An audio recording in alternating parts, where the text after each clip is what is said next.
Hare Krishna. We continue reading from Nectar of Devotion by Srila Prabhupada, chapter 4. There is a passage in the Haya Shirsha Pancharatra that states, My dear Lord, O Supreme Personality of Godhead, I do not want any resultant benediction from my religious life, nor do I want any economic development, nor do I want to enjoy sense gratification nor liberation. I simply pray to be an eternal servant at your lotus feet. Kindly oblige me and give me this benediction. So Srila Prabhupada has been giving us all so many verses from the Bhagavatam where the devotees are just praying for pure devotional service. And here there is this from the Hayashirsha Pancharatra. In the Hayashirsha Pancharatra, the devotee is praying also that he does not want any result of pious activity. You know, we say we want to do pious activity so we can go to heavenly planets, so we can enjoy more. So he doesn't want all that. And he does not even want liberation. He simply wants to be an eternal servant. And he's saying, kindly oblige me and give me this benediction.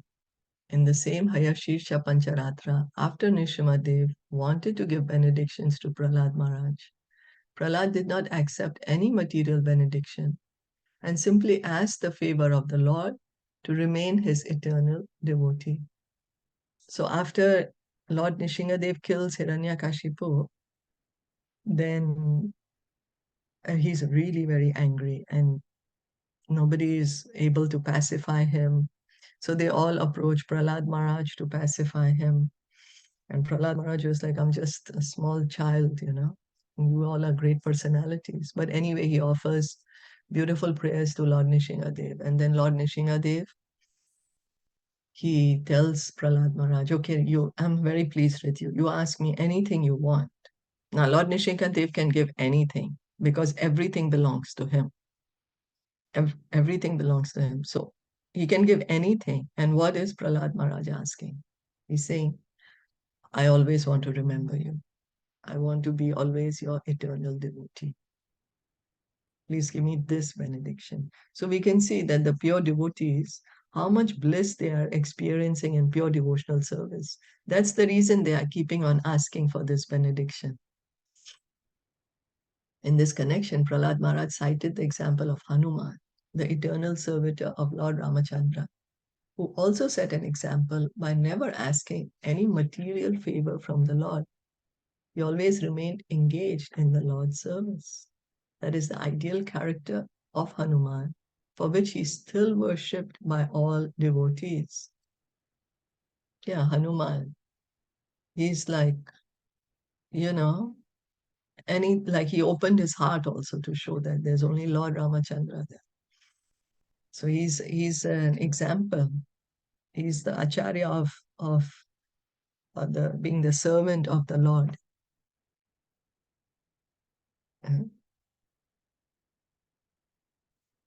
Prahlad Maharaj also offered his respectful obeisances unto Hanuman. There is a well-known verse spoken by Hanuman in which he says, My dear Lord, if you like, you can give me salvation from this material existence or the privilege of merging into your existence. But I do not wish any of these things. I do not want anything that diminishes my relationship with you as servant to master even after liberation. So Hanumanji is saying, okay, you can give me liberation, my dear Lord, but I always want to be your servant. Even after liberation, I want to continue being your servant. So this shows that it's not that life ends after liberation. No. The devotees, they continue in their relationship with Krishna.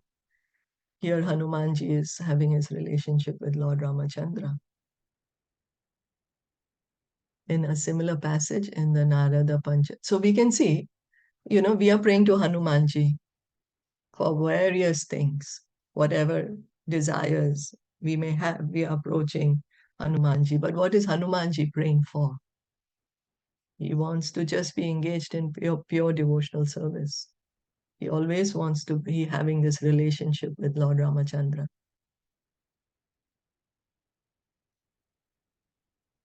In a similar passage in the Narada Pancharatra, it is stated, "My dear Lord, I do not wish any perfectional stage by performing the ritualistic religious ceremonies, or by economic development, or by sense gratification or liberation.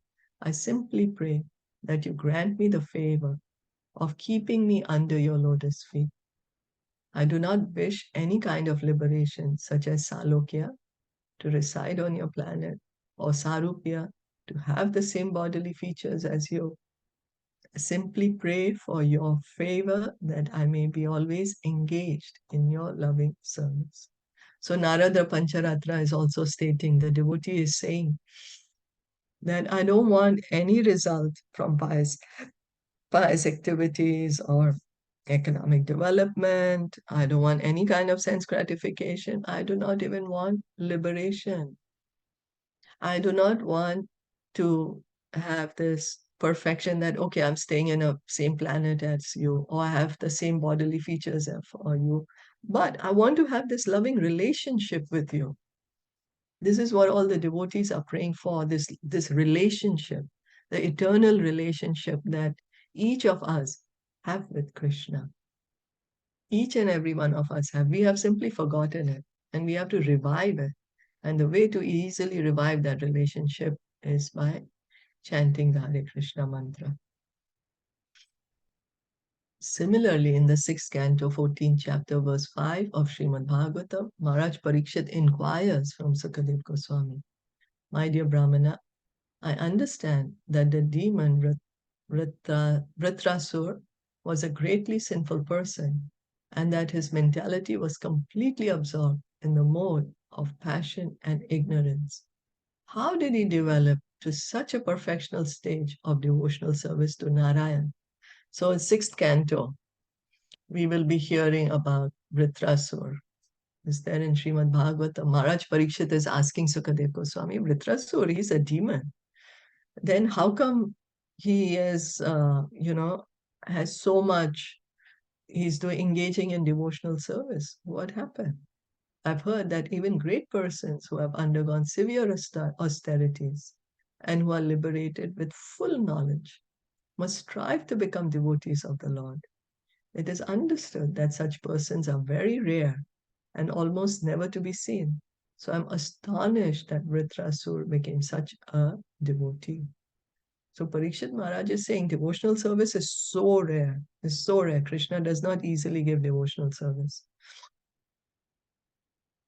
And so Parikshit Maharaj is wondering what happened. How come he's become a devotee? He's in a demon. He's like a demon, no? And he says that I've heard even by austerities, if we perform severe austerities, that's not pleasing to Krishna. He's not going to give pure devotional service. And even if we are in the Brahman realized, he does not give pure devotional service. He does not. Krishna is very, very, he does not easily give pure devotional service. In the above verse, the most important thing to be noted is that there may be many liberated persons who have merged into the existence of the impersonal Brahman, but a devotee of the Supreme Personality of Godhead, Narayan, is very, very rare.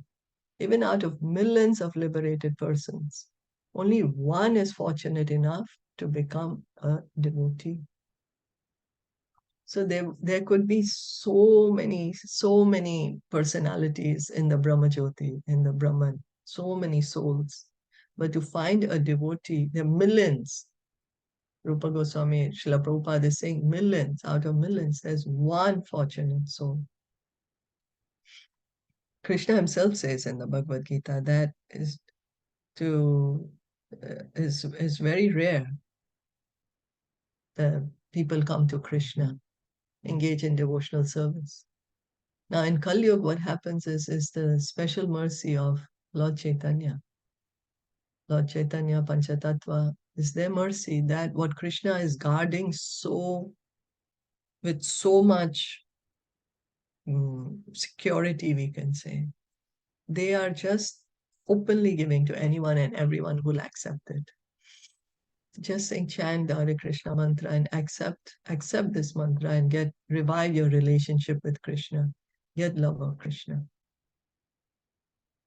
So we can see how fortunate we are that we have been given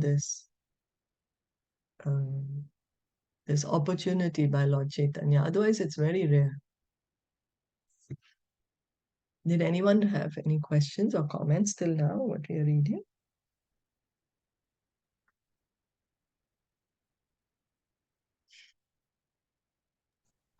Okay. Now then we'll continue to read. The other example I could think is of Valmiki. Uh-huh. He was a Daku, right? And then how he became a pure devotee. How it just changed, right? Yeah, yeah. He gave up all his previous activities and he just became a devotee. He didn't want to do. He was completely satisfied. Mm. Yes. Yeah. So was it also the Lord's Mm. mercy on him? Narad Muni, the Narad devotee's Muni. mercy. Narad Muni, devotee's mercy. Okay. Yeah. The devotees are more merciful. Mm. They give us devotional service.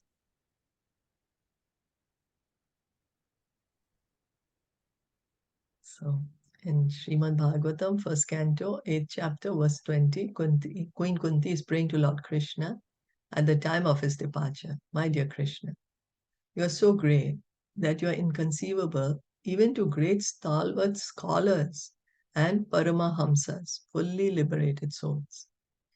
So if such great sages who are transcendental to all the reactions of material existence are unable to know you, then as far as we are concerned, belonging to the less intelligent woman class, how is it possible for us to know your glories? How can we understand you? So Kunti Maharani, when Lord Krishna was leaving for Dwarka, he was leaving Hastinapur after the war. Kunti Maharani was very affected because the Lord was leaving now. Finally, they had won the war. Finally, all the troubles were over, and now he's leaving. So she sings very beautiful prayers. And in one of the prayers, she's saying, even great personalities cannot know you. Liberated persons cannot understand you. Oh, who am I? She's taking a very humble position. She's she a pure devotee always thinks of them as very humble. So she's saying, I'm just an unintelligent woman, and how can I know your glories? But by saying these prayers, we can actually understand how much intelligent she is because she understands Krishna's position to whatever degree Krishna allows. But she understands. In this verse, the particular thing to be noted is that the personality of Godhead is not understood by great liberated persons, but only by devotees such as Queen Kunti in her humbleness. Krishna says in Bhagavad Gita, I can be known only by devotional service. Bhaktya mam abhijanati. Only by devotional service can we be able to understand God. Otherwise, it's not possible to understand because He's unlimited, He's spiritual. And our senses, our mind is all material. So when we engage in devotional service, we can understand him. Although she was a woman and was considered less intelligent than a man, still she realized the glories of Krishna. That is the purport of this verse. She is very intelligent, very, very intelligent, that she's understood Krishna's position. Another passage that is very important is in Srimad Bhagavatam, first canto, 7th chapter, verse 10, and is called the Atmaram verse. In this Atmaram verse, it is stated that even those who are completely liberated from material contamination are attracted by the transcendental qualities of Lord Krishna. Does anyone remember um, the devotees who are liberated, personalities who are liberated, but yet they got attracted to devotional service. They got attracted to Krishna. They were liberated souls, and yet they wanted to engage in devotional service.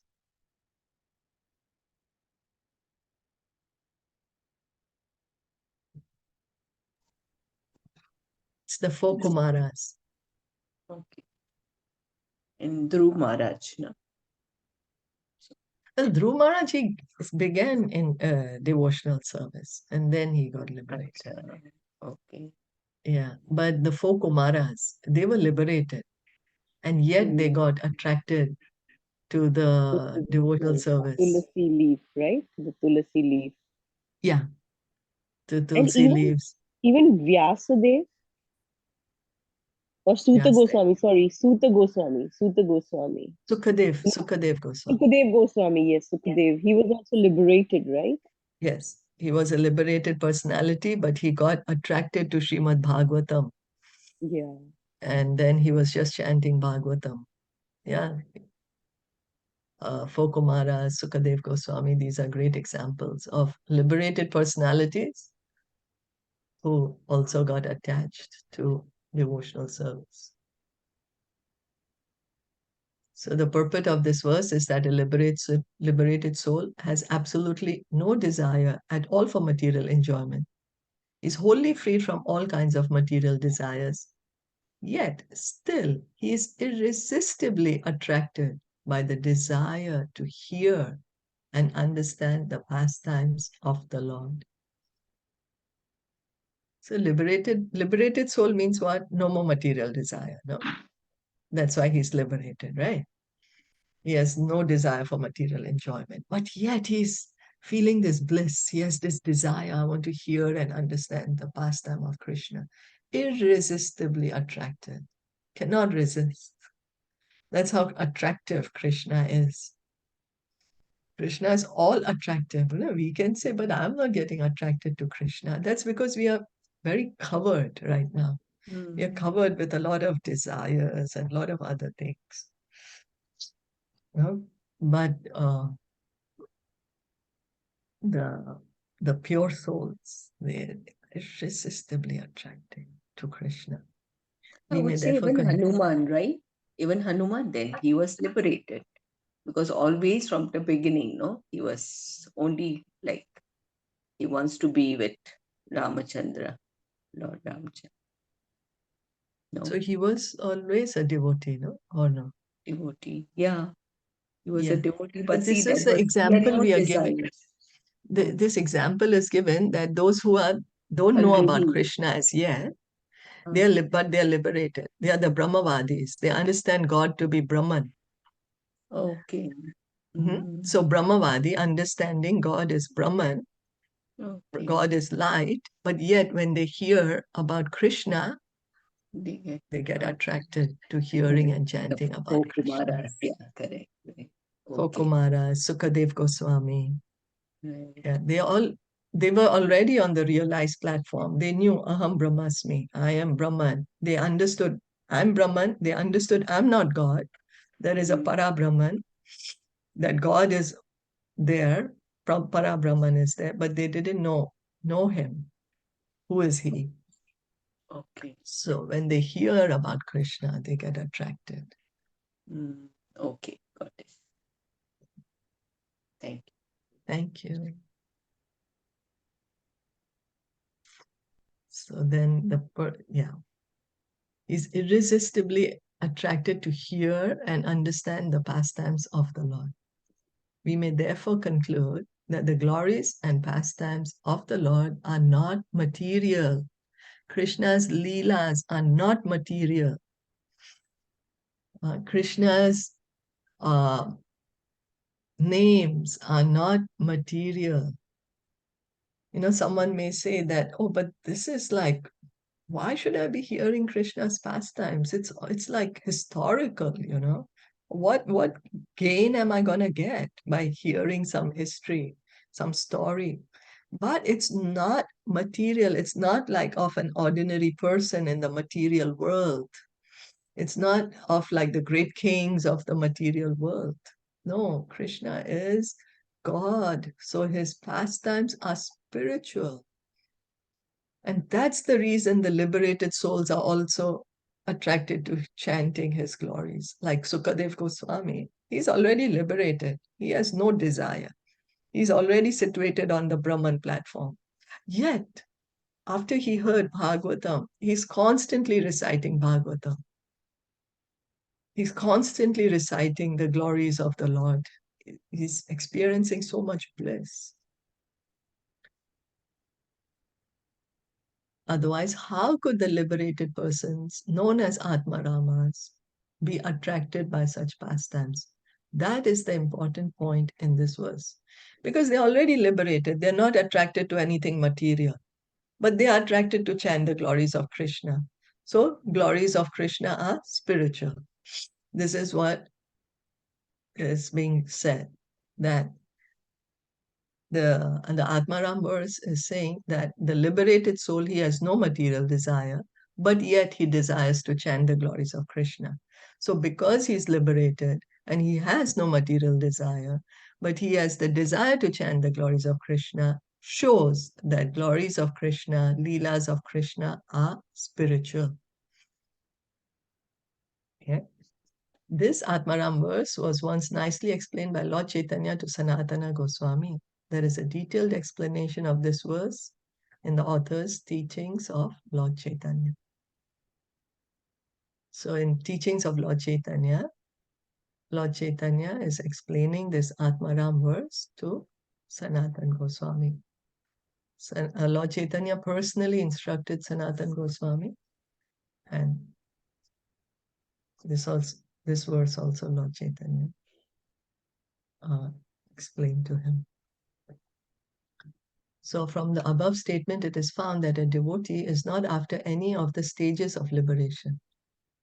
There are 5 stages of liberation already explained as being to become one with the Lord, to live on the same planet as the Lord, to obtain the same bodily features as the Lord, to have the same opulences as the Lord, to have constant association with the Lord.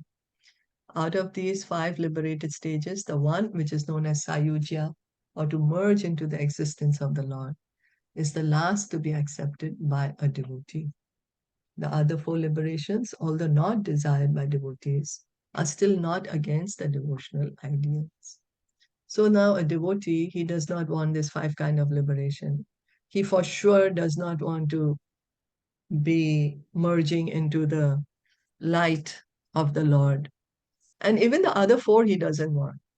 Same planet, same like the Lord, having the same riches as the Lord, to have constant association with the Lord. Why? Why? Because he wants to be engaged in this relationship. There's a loving relationship that he wants to be situated in with the Lord. He just does not want to say, oh, the Lord and me are living on the same planet. But where is this relationship with the Lord? This is what the devotee wants. Like how there's this loving relationship between Arjuna and Krishna. You know, it's a very, very sweet, intimate, loving relationship. So this is what the pure devotee is saying. That's why he does not want any of these liberations. Some of the liberated persons who have achieved these 4 stages of liberation may also develop affection for Krishna and be promoted to the Golok Vrindavan planet in the spiritual sky. In other words, those who are already promoted to the Vaikuntha planets and who possess the 4 kinds of liberation may also sometimes develop affection for Krishna and become promoted to Krishna Lok. So this is what the devotee wants. He's saying, even if I'm staying in Vaikuntha, if I don't have this loving affection for you, love for you, Krishna, I don't want all that. I just want to be situated in our relationship. So just Is one that question. Hmm. So then just one question. So that means that in Vaikuntha, we are serving, but then there is no loving relationship. We are the servitor, is it? In Yeah, the any of the mood, Vaikuntha planet. yeah, the mood is awe and reverence. Okay. The mood in Vaikuntha is awe and reverence, but the mood in Krishna Loka is madhurya, sweetness. Okay. Yeah, sweet, very, very it's like an intimate, even the servants, because there's dasya also, right? Everyone has this mode of servitorship for the pleasure of Krishna. But there is this sweetness to it in Golok, which is not there in Vaikuntha. Okay.